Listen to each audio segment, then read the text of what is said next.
मेरे दोस्तों देखिए प्रश्न कह रहा है कि एक 10 सेंटीमीटर 4 सेंटीमीटर 3 सेंटीमीटर ईंट का पृष्ठ का क्षेत्रफल हमें यहाँ पर ज्ञात करना है। ठीक है ना। आप समझेंगे कि यहाँ पर जो अगर ये दिया है 10 सेंटीमीटर 4 सेंटीमीटर और 3 सेंटीमीटर, इसका मतलब ये हो गया क्या, यहाँ पर लंबाई चौड़ाई और ऊंचाई है और ईंट का बात कर रहा है। ईंट कभी भी जो होता है ना वो क्या होता है, तो ईंट कभी भी घनाभ होता है। ठीक है। यदि वीडियो आप लोग को अच्छा लगे तो चैनल को सब्सक्राइब कर लेंगे और अपने मित्रों के पास अधिक से अधिक शेयर कर देंगे और एक लाइक मित्र कर देंगे। तो यहाँ देखिए ईंट कभी भी घनाभ होता है, तो घनाभ होता है इसका मतलब क्या हो गया, ये लंबाई हो गया। ठीक है ना। लंबाई 10 सेंटीमीटर है, चौड़ाई जो क्या है, चौड़ाई 4 सेंटीमीटर है और ऊंचाई जो है वो क्या है 3 सेंटीमीटर है। लेकिन ईंट का पृष्ठ क्षेत्रफल कह रहा है, मतलब घनाभ का, क्या चीज का, घनाभ का पृष्ठ क्षेत्रफल कह रहा है। तो घनाभ का पृष्ठ क्षेत्रफल बराबर सूत्र क्या होता है, 2 इंटू क्या होता है, लंबाई गुने चौड़ाई फिर जोड़ चौड़ाई गुने ऊंचाई फिर जोड़ ऊंचाई गुने लंबाई, यही हो जाता है। ठीक है ना। और इसी पर हम क्या करेंगे, इस प्रश्न को बैठाएंगे 10 गुने 4 जोड़। दोस्तों वीडियो आप पूरा देखिएगा क्योंकि एक पर एक प्रश्न आपको इस वीडियो में हम लेकर के आए हैं जो कि आपको एग्जाम के लिए बेहतरीन प्रश्न है। इसके बाद है चौड़ाई 4 गुने ऊंचाई 3 फिर जोड़ ऊंचाई कितना है 3 गुने लंबाई 10। ठीक है। इसके बाद 2 ऐसे ले लेंगे, इसको गुना करेंगे 40 प्लस ये क्या होगा 12 प्लस ये क्या हो जाएगा 30 हो जाएगा। अब जब इसको हम जोड़ेंगे तो क्या होगा 40 और 30 70 और 12 कितना हो जाएगा, तो 82 में हम क्या करेंगे ये 2 से गुना कर लेंगे, क्या होगा 2 दूना 4 8 दूना 16, कितना आ गया था 164। इसका क्या आ गया था आंसर आ गया, आंसर नंबर ए इसका आंसर रहा 164। ठीक है। इसी तरह से सेकेंड नंबर प्रश्न देखेंगे हम। वीडियो अच्छा लगे तो लाइक कर लेंगे दोस्तों और चैनल को सब्सक्राइब कर लेंगे और वीडियो आप पूरा देखेंगे क्योंकि एक पर एक प्रश्न आपके सामने हम लेकर के आ रहे हैं। इसके बाद क्या है कि एक घन का संपूर्ण पृष्ठ क्षेत्रफल 726 वर्ग मीटर है, तो इसका आयतन हमें ज्ञात करना है। ठीक है ना। इस तरह का प्रश्न अगर रहेगा ना तो सबसे पहले देखेंगे कि दिया है क्या, तो हमें क्या दिया है, घन का संपूर्ण पृष्ठ क्षेत्रफल दिया है। तो यहां पर हमको वही सूत्र लगाना पड़ेगा कि घन का संपूर्ण पृष्ठ क्षेत्रफल। ठीक है ना। तो घन का संपूर्ण पृष्ठ क्षेत्रफल सूत्र क्या होता है, सूत्र होता है 6 गुने भुजा ए स्क्वायर, इस तरह से सूत्र होता है। ठीक है। तो यहाँ पर घन का पूर्ण पृष्ठ क्षेत्रफल हमको क्या दिया है, तो 726 दिया और बराबर यहाँ करेंगे 6 गुने भुजा का ए स्क्वायर, ऐसे कर लेंगे। ठीक है। अब इसको 6 से जब भाग देंगे, 6 से भाग देंगे कै मरतबे में काटेगा, 6 एकम 6 6 दूनी 12 6 एकम 6, मतलब आपको बता दे तो यहाँ पर भुजा स्क्वायर बराबर कितना पता चल गया हमको 121।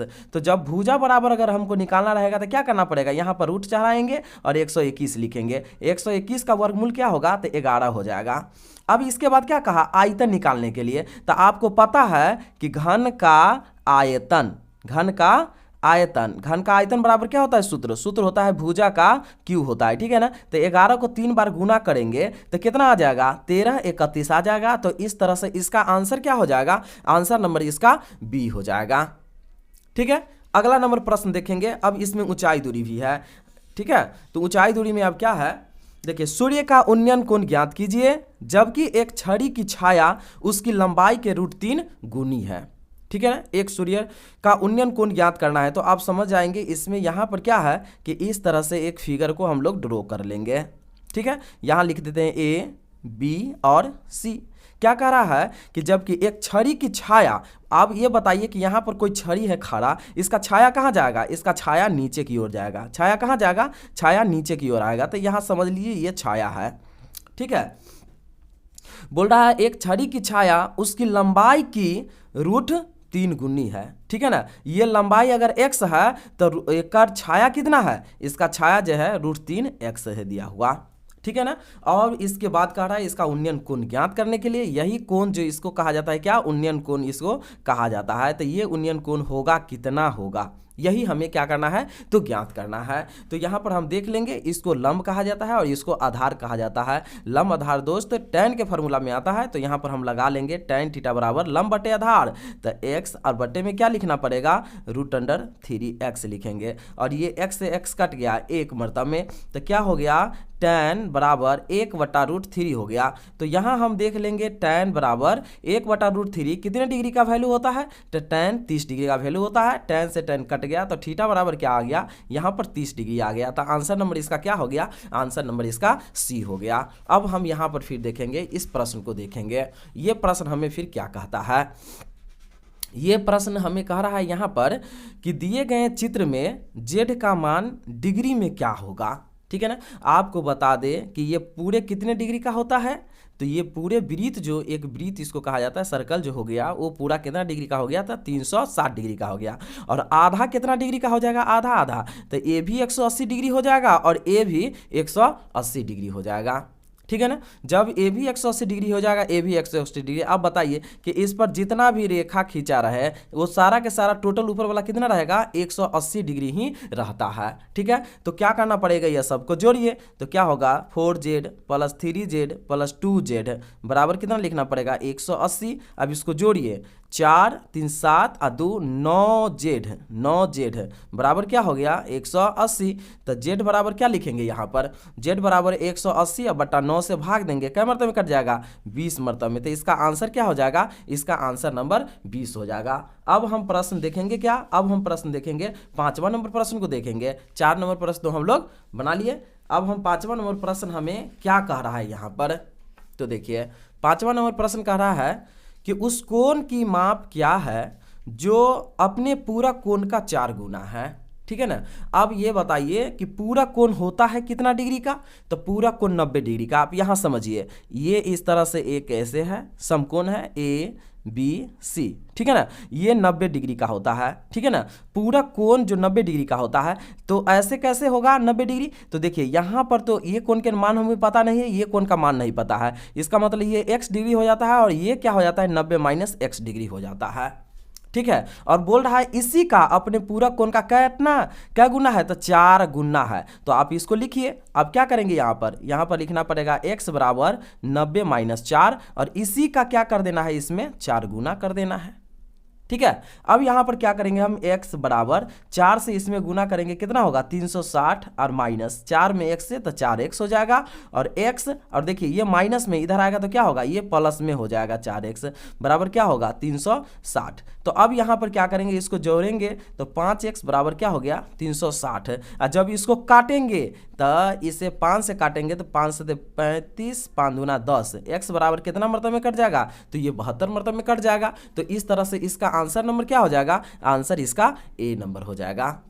ठीक है, यही इस तरह से एक और प्रश्न है। प्रश्न क्या, उस कोण का माप क्या है जो अपने पूरा कोण की माप से 20 डिग्री अधिक है। ठीक है ना, इसमें भी क्या कहा, पूरा कोण कहा। तो आपको तो यहाँ तो बता दिए कि पूरा कोण कैसे हमें ज्ञात करना रहता है। इस तरह के प्रश्न में इसे क्या करना है, x लेना है और इसे 90 - x लेना है। तो यही करना तो काम है, x बराबर 90 - x अपने पूरा कोण से कितना डिग्री अधिक है, तो 20 डिग्री अधिक है। ऐसे जोड़ेंगे। अब क्या करना पड़ेगा, x और ये माइनस में x जो बराबर के दाएं साइड है उसे बाएं साइड ले आएंगे, x ये प्लस में हो जाएगा और 90 को 20 के जोड़ेंगे क्या होगा 110 डिग्री हो जाएगा। जब ये 110 डिग्री हो जाएगा, अब इसे क्या करना पड़ेगा, दोनों को जोड़ेंगे तो 2x बराबर क्या हो गया 110। तो x बराबर क्या होगा 110 अब बट्टे में 2 काट देंगे, 2 पंचे 10, 2 पंचे 10, x बराबर कितना डिग्री आ गया, तो 55 डिग्री आ गया। तो इस तरह से आंसर नंबर इसका क्या हो गया, आंसर नंबर इसका बी हो जाएगा। अब हम देखेंगे क्या, अगला नंबर प्रश्न देखते हैं। अगला नंबर प्रश्न हमें क्या होगा यहाँ पर कि देखिए 2800 रुपये की राशि पर 6% प्रति वर्ष की दर से 5 वर्ष का साधारण ब्याज हमें ज्ञात करना है। ठीक है ना, तो आपको पता है कि साधारण ब्याज मतलब SI बराबर क्या होता है, SI बराबर क्या होता है, प्रिंसिपल गुने रेट गुने टाइम बट्टे क्या होता है 100 होता है, ऐसे इस तरह का सूत्र होता है।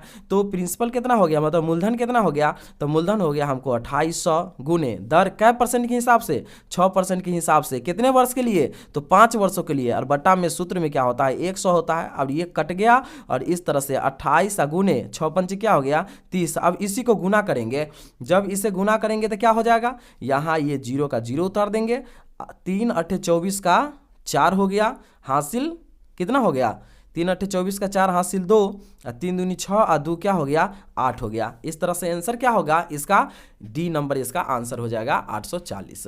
अब हम देख लेते हैं अगला नंबर प्रश्न को। अगला नंबर प्रश्न हमें क्या कह रहा है, अगला नंबर प्रश्न है यहाँ पर कि 25% का 25% कितना होगा, 25% का 25% कितना होगा, ये हमें प्रश्न कह रहा है, ठीक है ना। तो अब इस प्रश्न को हमें कैसे बनाना है, तो यहाँ पर बनाना है हमें कि इसको लिखना पड़ेगा क्या 25, अब प्रतिशत का मतलब 100 होता है बट्टे में, ठीक है, का के मतलब गुना 25 और बट्टे में प्रतिशत का मतलब क्या होगा 100। अब इसको गुना कीजिए, 25 का गुना करेंगे क्या होगा 625, और बट्टे में क्या होगा 1 पर कितना 0, तो 4 0 हो जाएगा, क्योंकि जब इसको गुना कीजिएगा तो अब क्या करना है 625 लिखिए और 1 पर 4 0 है, तो ऊपर में क्या करना है 4 अंक गिन करके दशमलव बैठा दीजिए, 1 2 3 4 अंक नहीं था तो एक मन से 0 दे दिया, यहाँ पर दशमलव बैठ गया, 4 अंक हो गया ना, तो कितना हो गया दशमलव से पहले भी 0 बैठा दीजिए, देखने में अच्छा लगेगा। तो इस तरह से आंसर क्या हो गया, तो आंसर इसका 0 दशमलव कितना हो गया 0625, इसमें ऑप्शन है,